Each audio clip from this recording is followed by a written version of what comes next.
and say we're very happy you're with us today. We're going to talk a little bit about the crucifixion today. This is supposed to be an Easter sermon, but everybody left last week, so we're having an Easter sermon today. But this to me is very important. The song Roger sung goes hand in glove with what I've got to say today. Passion Week, something we discussed last week. It's what people have named the week between Palm Sunday and Easter Sunday. It's a man-made thing. It's of human origin. But we discussed the first part of Passion Week last Sunday. Have a little trouble getting my breath. Excuse me. Today I'd like to continue on. But first we got to set the stage.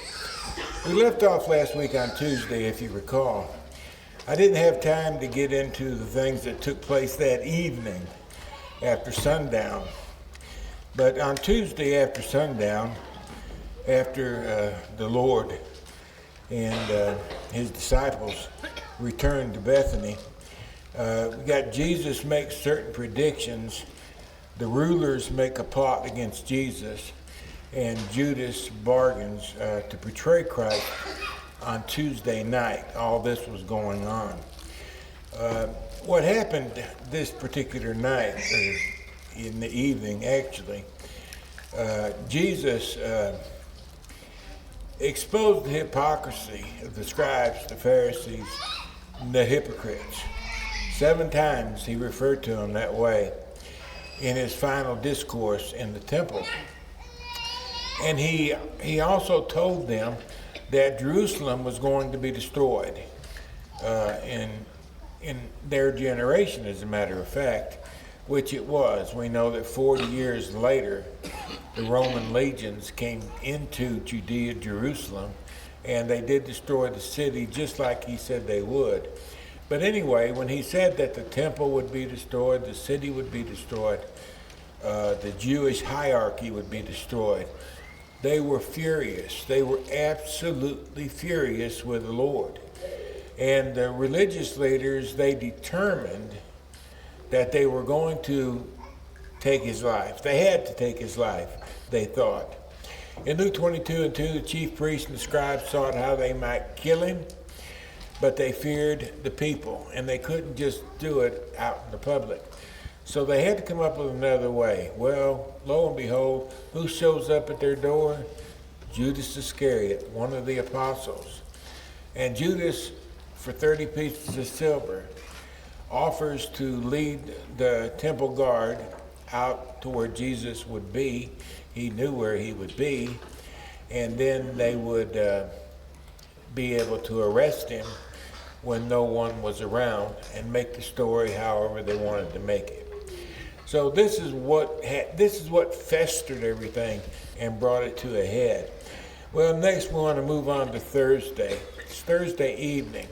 It's after 6, probably between 6 and 7:30, I would suppose. The disciples and the Lord, they all went back to Jerusalem in order to keep the Passover.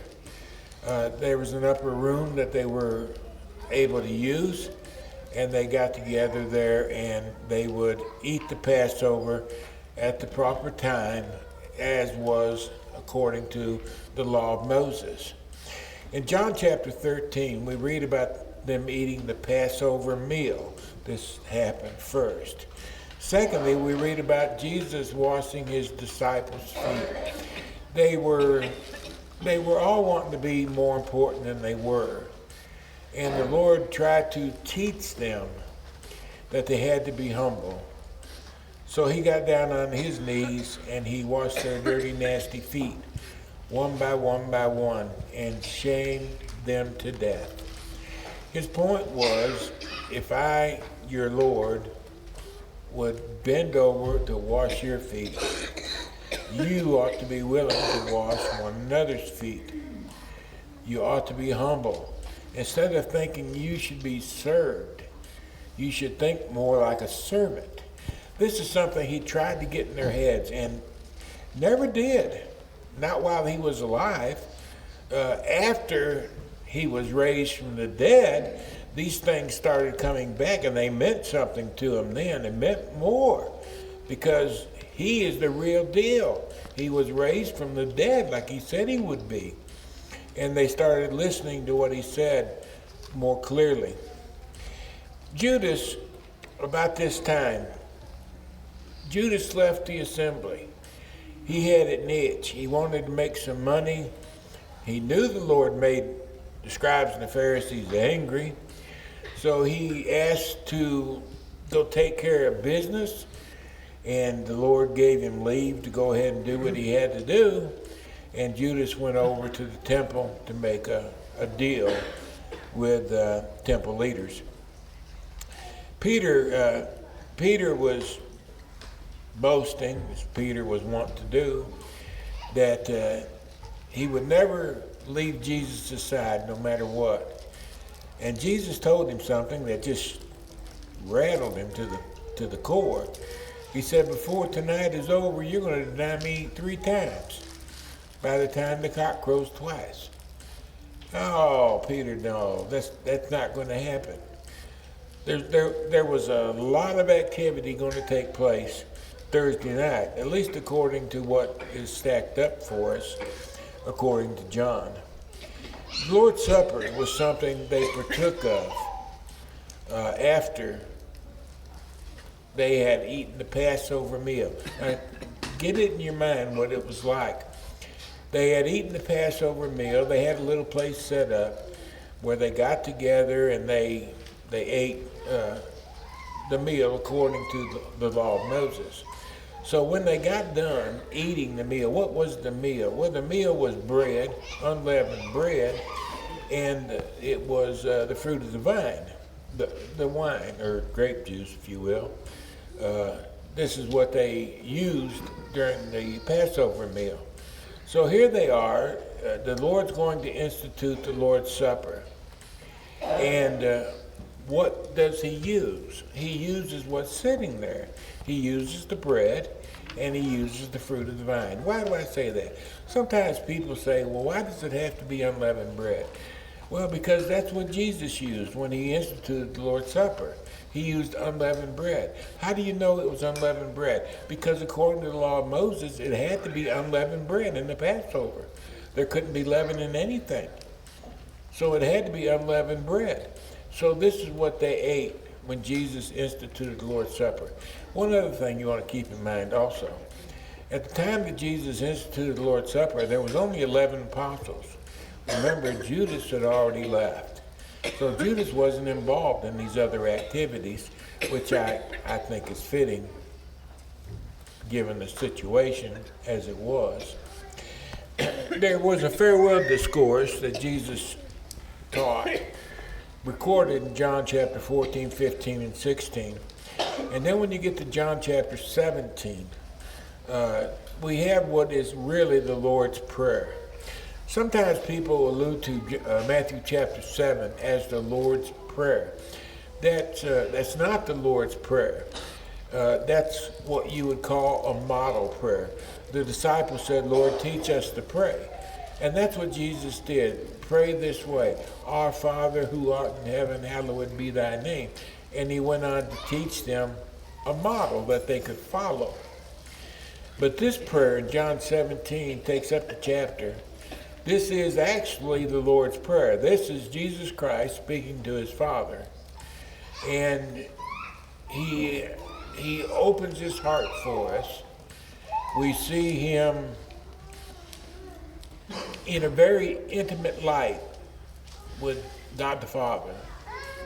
And we can see how he speaks, what was important to him, the preciousness of the moment. But this would be referred to as the Lord's Prayer. Then they went to Gethsemane. Apparently this was something the Lord did frequently. This is where Judas Iscariot knew Jesus would go. Apparently he went there all the time. And Judas knew that he would be at this place. But while he was in Gethsemane, he's between the Mount of Olives and the Kidron Brook. When you go down the hill from the Mount of Olives, and you go across this little valley, and there's the Garden of Gethsemane right there. You go a little farther, and you cross the brook Kidron, and then you go just a wee bit farther, and you go back up the hill to Jerusalem. And when you go in the city of Jerusalem, right there's the temple. I mean, it's actually really close to one another. It's a brief walk, 30-minute walk or so, if you made it all in one lick. But it doesn't take long at all to make the journey. I timed it, but I can't remember what I timed it anymore when I walked that course. Anyway, the Lord had an agonizing prayer. He was going to be scourged and crucified. He knew what was going to happen. He'd seen it from eternity. And he dreaded it. He dreaded it. He prayed to the Father, if there's another way, if there's any other way besides this, that would be good. But not my will, but your will be done. We're told that his sweat became like drops of blood. His prayer was so intense, his pain was so incredible that he prayed and he prayed and he prayed that God would find another way for him to atone for our sins. But there was no other way. It had to be this way or not at all. And so he went through it because he loves us. And what happened to him was awful. So awful. Several hours before dawn, Jesus is betrayed, arrested, and forsaken by his disciples. Judas Iscariot brought the temple guard, and he identified the Lord by giving him a kiss on the cheek. The kiss on the cheek was akin to us today. We might hug one another, shake hands, whatever. It's a form of greeting. And the kiss on the cheek was a form of greeting at that time. And Judas came up and he kissed Jesus. He told the guard, whoever I kiss, that'll be him. So they knew who Jesus was, and they seized him and they arrested him there in the Garden of Gethsemane. Cat was out of the bag. Everybody knew what Judas had done. They went back to Jerusalem with the Lord. They climbed that little hill, and they went to the palace of a high priest named Annas. Annas was the high priest to the Jews. He was the person who was supposed to be the high priest according to their system of governance. But the Romans didn't recognize Annas, but the Jews did. So when they arrested the Lord, first place they took him was to Annas, to let Annas examine him, to find out whatever flaws he could find out about him. And this is what Annas attempted to do. But he couldn't find any fault in Jesus. He tried. They slapped him around. They beat on him a bit. And there was nothing he could charge him with. So Annas said, send him on to Caiaphas. Caiaphas was the high priest that had been appointed by the Romans. They didn't want to fool with Annas. Probably, he wasn't a good politician. But his son-in-law, Caiaphas, he's the guy to talk to, because they could make deals with Caiaphas.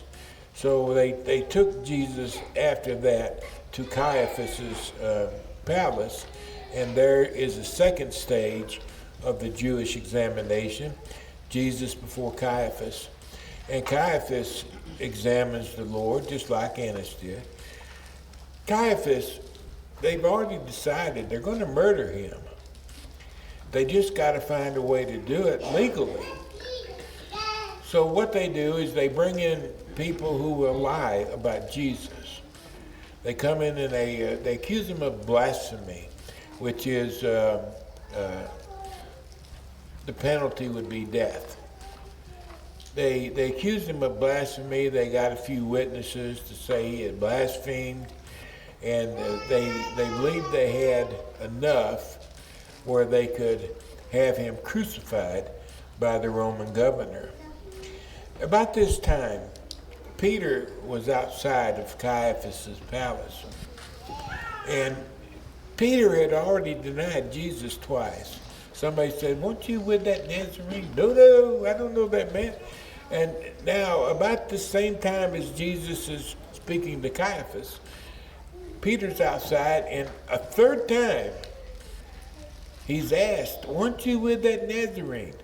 No, I don't know that man. He began cursing and carrying on, and the cock crowed 2 times. Well, about the same time as all this was happening, Jesus was being led from Caiaphas' palace over to where the Sanhedrin would gather together. And when he came out of the building, lo and behold, who was standing there? It was Peter. And Peter was denying him, and their eyes met. And Peter remembered that Jesus said, "Before the cock crows twice, you'll deny me 3 times. And sure enough, it came to pass. And that brings us to the third stage of the Jewish examination, and that is with the Sanhedrin. Early morning, before dawn, they gathered the Jewish leaders together, the 70 members in the Sanhedrin.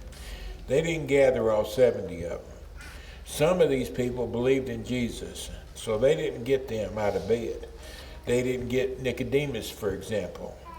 Joseph of Arimathea, if you recall, these men thought highly of Jesus. So they didn't bother assembling all of the Sanhedrin. They just assembled the ones that they wanted to be present.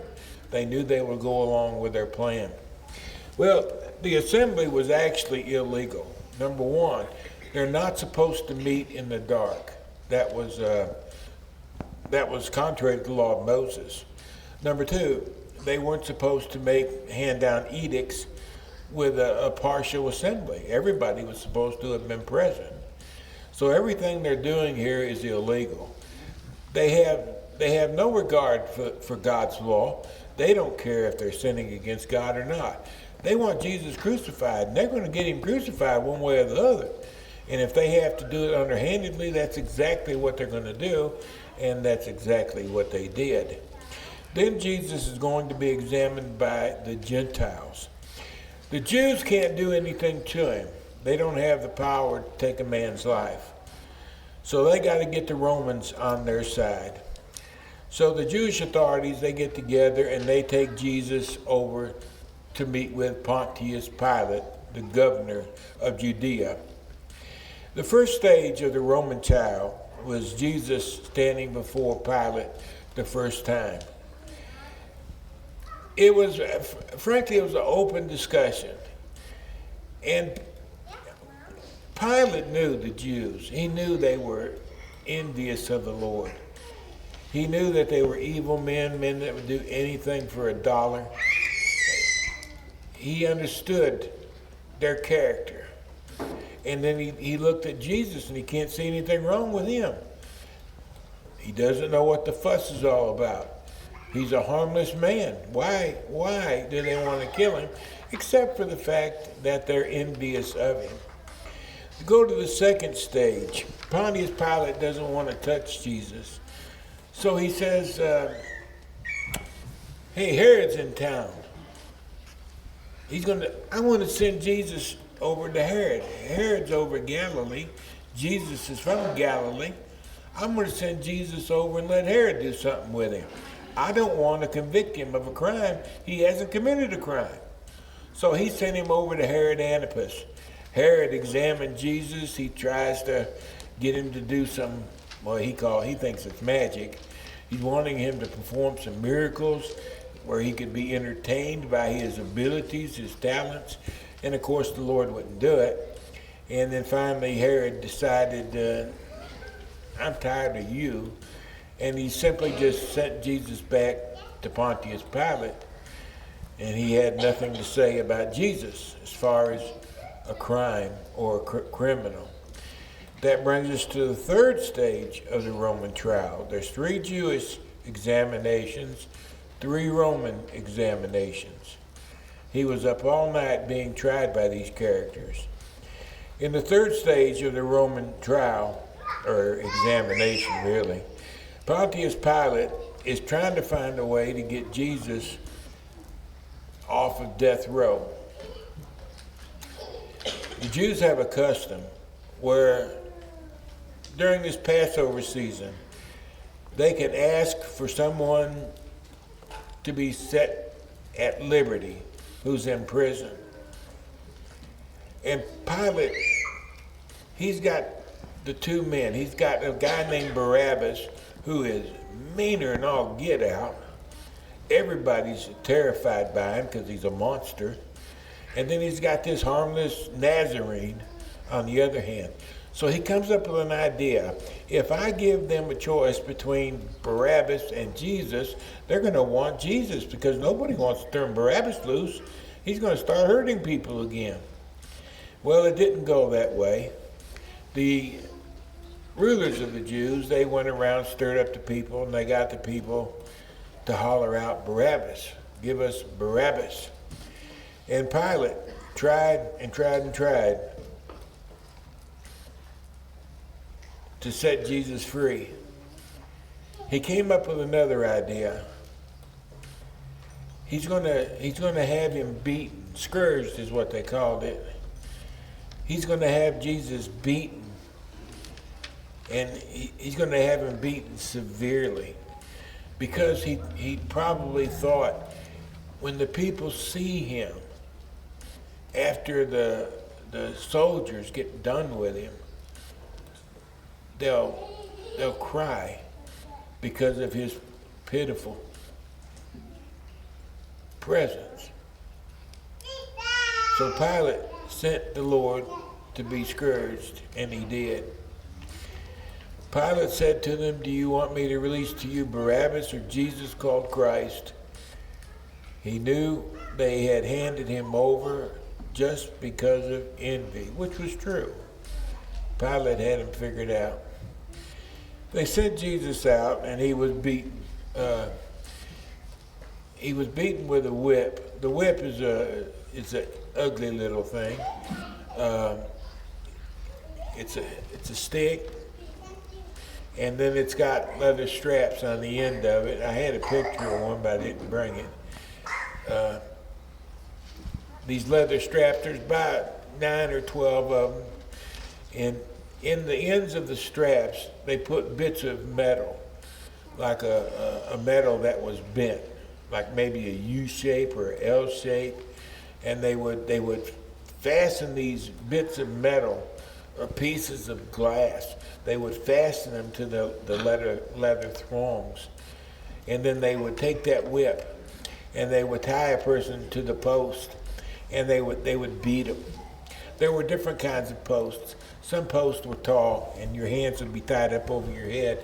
Some were short, like the one in this picture. I don't know which kind of post Jesus was tied to. I do know, however, that he was beaten mercilessly with this whip. If you could imagine these leather thongs going around his body, landing on his flesh, and then pulling it back, and that metal would dig into his flesh and would tear him all the way around. He got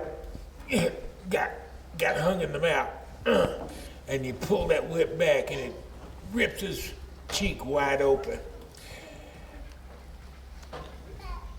Pilate's aim was to present Jesus to the multitude in such a pitiful condition that they would say, release him, he's had enough. He's gone through more than any man should have to go through. Don't kill him, but take him right up to the edge of death. And they beat him, and they beat him, and they beat him. That's probably why our Lord died so fast. He was only on the cross for 6 hours and he died. It wasn't uncommon when people had gone through this punishment. They might hang on the cross for 2, 3, 4 days and not die. Jesus died in 6 hours. I think it indicates how badly he was beaten during the scourging. His flesh would be like raw hamburger meat. Then they planted a crown of thorns, and they fastened this crown to his head. And they would take bamboo shoots, and they would push the thorns up under his skin. The thorns are about yay long. And they would push those thorns up under his skin all the way around his head and fasten that crown to his head in order to make his suffering more indignant. A king with his crown and his purple robe standing there, a pitiful sight to behold. And then when they had done what they could do, Pilate brought the Lord back out. He stood the Son of God up before the multitudes, and he said, "Behold, your king! We have no king but Caesar. Shall I crucify your king?" And they hollered back, "Crucify him! Crucify him!" And Pilate had nowhere to turn. He had nowhere to go. If he didn't do something with this Jesus, the Jews had already said that they were going to go to Caesar and tell Caesar that Pilate's not governing properly. And then Pilate would be in trouble with Caesar. What does he do? Does he keep his job? Is he going to be exiled to an island somewhere? He's going to have to make a decision. It's either going to be Jesus or his own safety. And he chose his own safety. In spite of the warnings he got from his wife, in spite of his own fears of putting this innocent man to death, he allowed the Lord to be crucified.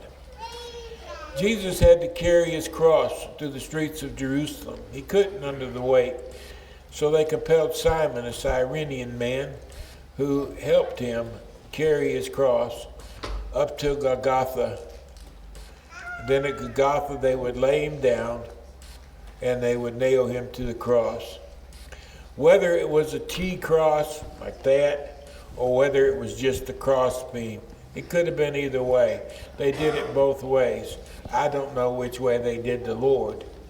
But what I do know is when they crucified him, they would have laid him down on the crossbeam, and they would have put nails right about here in the wrist.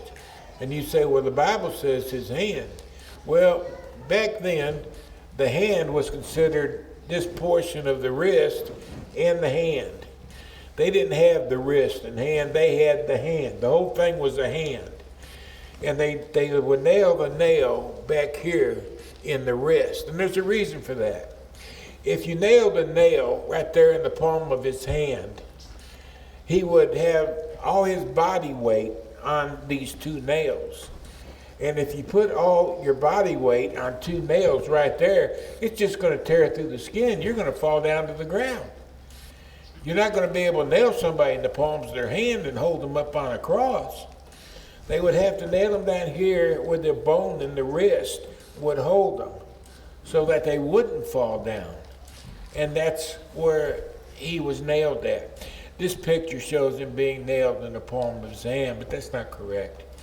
The ones I've seen that were crucified, they nailed them in the wrists. And the ones that they found, archaeologists have found in caves and stuff where they were buried, the nail was through the wrist and through the ankle and the foot. A horrible, horrible thing they had to go through. And then the Lord would be lifted up on the cross at 9 a.m. He was hung there between two thieves. He was hanged up at 9 a.m. At noon, everything turned dark.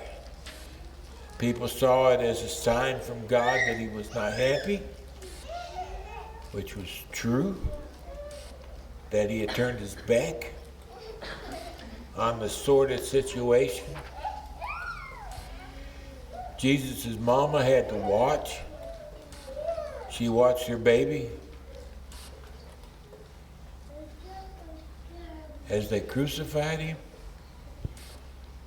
And I don't know what she went through, but it would have been horrible. And at 3 o'clock, the Lord died. He breathed his last, and they took him down off the cross. His friends, his family, his associates, they cleaned up his body. They took him to a sepulcher owned by Joseph of Arimathea. Supposedly, I was shown that particular sepulcher. I don't know what it was. It might have been, I don't know. It was just like this picture, because this picture is that sepulcher.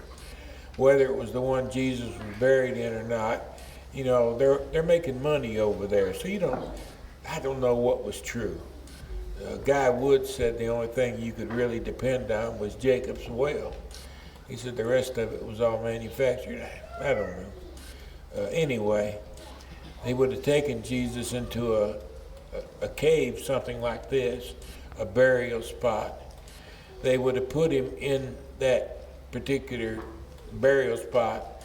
They had his body cleaned up. They would have had white garments on him. They would have had incense and all the stuff they do for their burials, the way the Jews do it. Then they would come out, and that big stone there, they would roll that stone in front of that opening so that no one could come in or out. All this happened before 6 p.m. because it had to be done before 6 p.m. because that's the beginning of Sabbath. And this had to be finished before the Sabbath occurred. So this was the end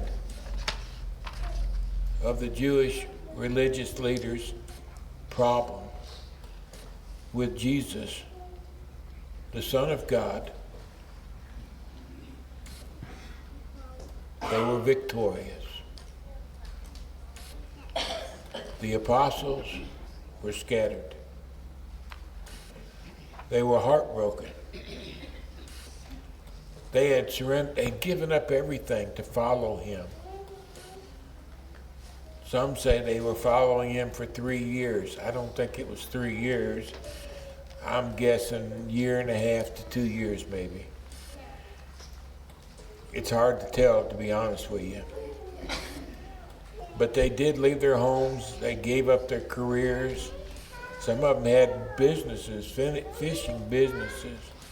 They forsook everything, and they followed Jesus during the course of his ministry. And now he's dead. They had dreams of his kingdom. They were going to be affluent members in his kingdom. They would be on his right and his left hand. But they don't have anything anymore because he's dead. They had hoped he was the Son of God, but he's dead. You can't kill God. He must not have been the Son of God. They had hopes and dreams, and they all went up in smoke. None of it was true because he's dead. Saturday had to be the longest day of their life.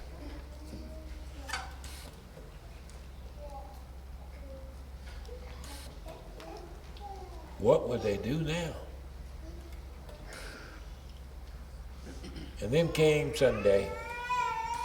On the third day, just like he said he would, Jesus was raised from the dead. The stone was rolled back. It didn't have to be rolled back, but it was rolled back. He could have come through the stone. But it was rolled back to make a point, and that is that the tomb was found empty. And then Jesus spent 40 days. He presented himself alive after his suffering by many infallible proofs that couldn't be denied, proofs that couldn't be proven not true. They are infallible proofs. Being seen by the apostles and others, actually over 500 people, for 40 days, and they witnessed his resurrection. They had lost their hope, they had lost their everything. They had some serious doubts about their belief. And now on Sunday, Jesus appears to them that evening, Sunday evening. He appears to 10 of his apostles, and he shows himself alive. He's got the nail prints in his wrists and in his feet. He told Thomas, if you need proof, you can stick your finger in it, and you can see that I'm he. And the hope that they had lost, they had regained. You'll read in Peter's writings that he begot us again. This is what Peter's alluding to. That Sunday, they had been born again, and then they lost their faith. And then on Sunday, they were born again. And the faith they had lost had been rekindled. And now they knew, beyond a shadow of a doubt, that Jesus was who he claimed to be. It's been said that the resurrection is one of the best established and provable events ever to occur in history. There is so much evidence that teaches us that the Christ was raised on the third day, just like he said he would be. You know, the best evidence of all, I think, was that Peter and the other apostles preached on the day of Pentecost. And they preached that Christ was raised from the dead. If he hadn't been raised from the dead, all the governing authorities had to do was to go back to the sepulcher and go inside, retrieve his body, and prove that he was still in his grave. But they couldn't do that. Why? Because he wasn't there. Jewish historians who wrote about the event, who lived during that time, or shortly after, they were stunned by this particular thing. Why didn't they present his dead body? They had charge of it. They were guarding it. Nobody could get to his body unless they come through their soldiers. And their soldiers were there guarding it all the time.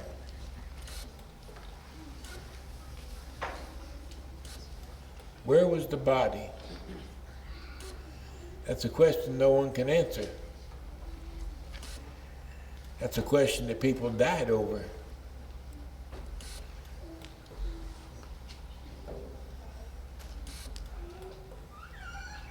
We know where it was. He lives. He's the first of many who will follow his trail. He's referred to as the captain of our salvation. The word captain means trailblazer.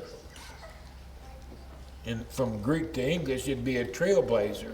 He blazed a trail for us. He came forth from the grave, and we will come forth from the grave just like he did. He was the first fruits, the first of many who will follow his trail and be raised from the dead to eternal life. Christianity, the entire religion, hangs on the resurrection of Jesus Christ. Unlike other religions, most of them are philosophical. The Christian religion is historical. The Christian religion is built, it's established on historical facts. Facts that can be established, facts that can be proven. If a person will just take the time to examine the evidence.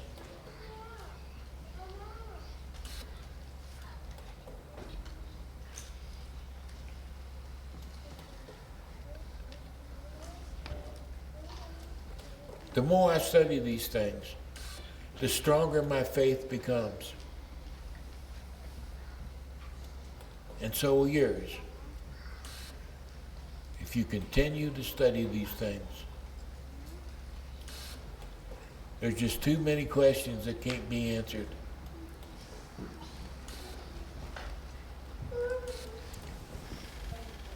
Oh, man, I want to say some stuff, but I got to quit. I'm getting way too long. So I'm going to hush.